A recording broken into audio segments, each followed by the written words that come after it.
Madam, உங்க பொண்ணு தேவிக்கு பாஸ்போர்ட் அப்ளை பண்ணிருக்காங்க. என்ன சொல்றீங்க லாவண்யா? இன்னும் 2 நாள்ல பாஸ்போர்ட் கிடைச்சிரும்.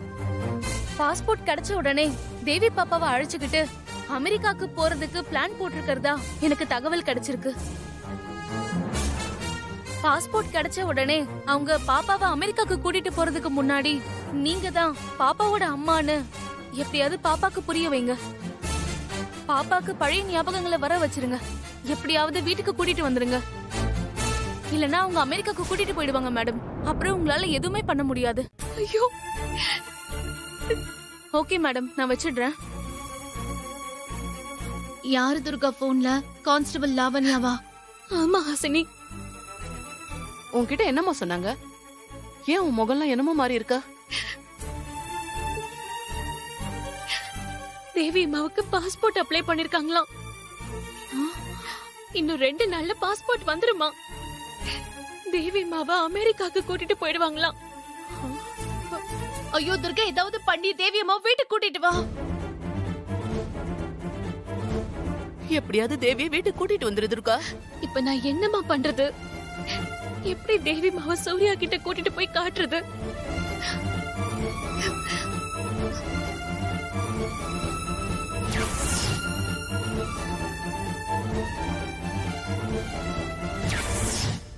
அந்த நர்ஸ பார்த்து பேசி வீட்டுக்குள்ள போறதுக்கு எப்படியாவது உதவி கேட்போம். அம்மா, நான் கொஞ்சம் வெளியே போயிட்டு வரேன். என்ன துர்கா, எதுவுமே சொல்லாம திடீர்னு வெளியே கிளம்புற? இல்லம்மா, அந்த வீட்டுக்கு போறதுக்கு எனக்கு ஒரு ஐடியா கிடைச்சிருக்கு. நான் போயிட்டு வந்து சொல்றேன். வரேன் ஹாசினி.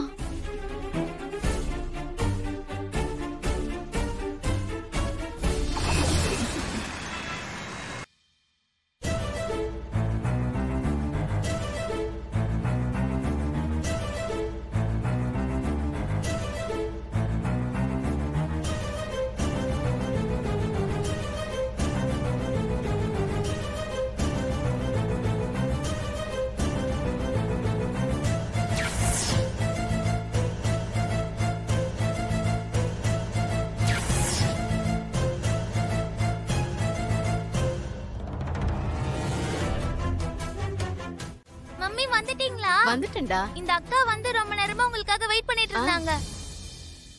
அம்மா, இந்த அக்கா ரொம்ப நல்லவங்க. எங்களுக்கு சாக்லேட்லாம் வாங்கி கொடுத்து ஹோம்வொர்க் சொல்லி கொடுத்தாங்க.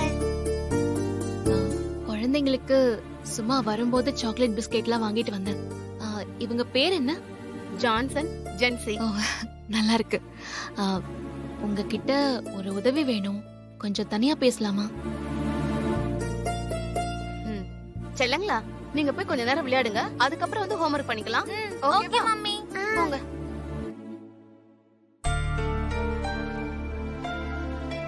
மேடம், நான் யாருன்னு உங்களுக்கு தெரியும். ஏசுநாதர் மேல சத்தியமா அந்த வீட்ல இருக்கிறது என்னோட குழந்தை. நீங்க மட்டும் எனக்கு உதவி செஞ்சீங்கன்னா கண்டிப்பா என் குழந்தை எனக்கு கிடைச்சிரும். நான் எப்படிங்க உதவி செய்ய முடியும்? நீங்க மனசு வச்சா முடியுங்க. இன்னும் 10 நாள்ல அவங்க என் குழந்தைய அழைச்சிட்டு அமெரிக்கா போறதுக்கு பிளான் பண்ணிட்டு இருக்காங்க. அந்த 10 நாளுக்குள்ள அந்த குழந்தைய நான் தான் அவளோட அம்மான்னு நான் சொல்ல வைக்கணும். அது நடக்கணும்னா நான் என் குழந்தை பக்கத்துல இருக்கணும். அதுக்கு நீங்க மனசு வைக்கணுங்க. அது எப்படிங்க முடியும்? நீங்க என்ன சொல்றீங்கன்னு எனக்கு புரியல. ஒரு 10 நாள் உங்களுக்கு உடம்பு சரியில்லைன்னு நீங்க லீவ் போடுங்க. உங்களுக்கு பதிலா வேற ஒரு நர்ஸ் வருவாங்கன்னு அவங்க கிட்ட சொல்லி பெர்மிஷன் வாங்கினா போதும். இன்னொரு நர்ஸா நான் அவங்க வீட்டுக்குள்ள போய் ஐயோ, அப்படியெல்லாம் என்னால போய் சொல்ல முடியாது. அது நான் என் தொழிலுக்கு செய்யற துரோகம்.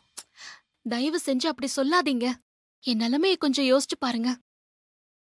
நீங்களும் என்ன மாதிரி ஒரு தாய் தானே. ஒரு தாயோட வலி என்னன்னு இன்னொரு தாய்க்கு தானங்க தெரியும்.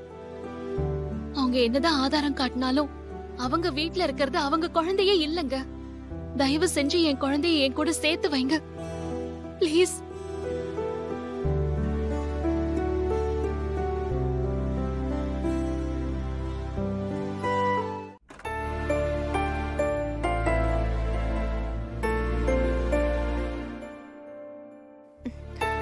அத்தை, இவங்க தான் எங்க அத்தை.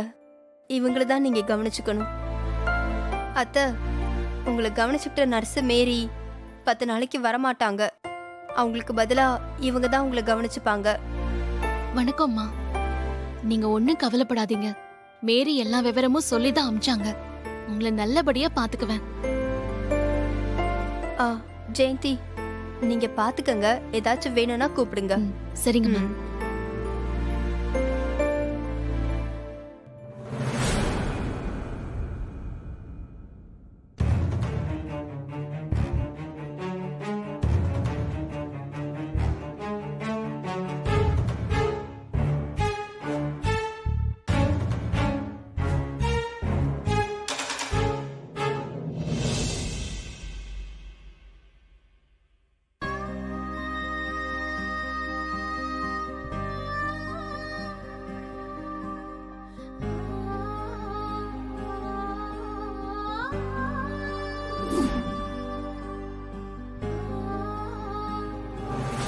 ஜெயந்தி, என்ன வேணும்? இல்ல, குடிக்க தண்ணி. இருங்க, நான் எடுத்து வரேன். சரிங்க மேம். இந்தாங்க. தேங்க்ஸ். கொஞ்சம் அத்தை கூடவே இருங்க. சரிங்க. இனியாமா, ஜூஸ் சாப்பிட்டீங்க போல.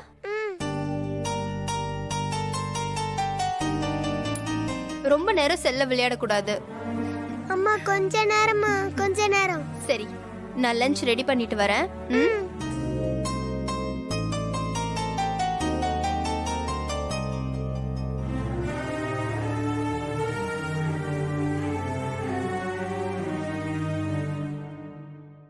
அம்மா, டேப்லெட் சாப்பிடுறீங்களா?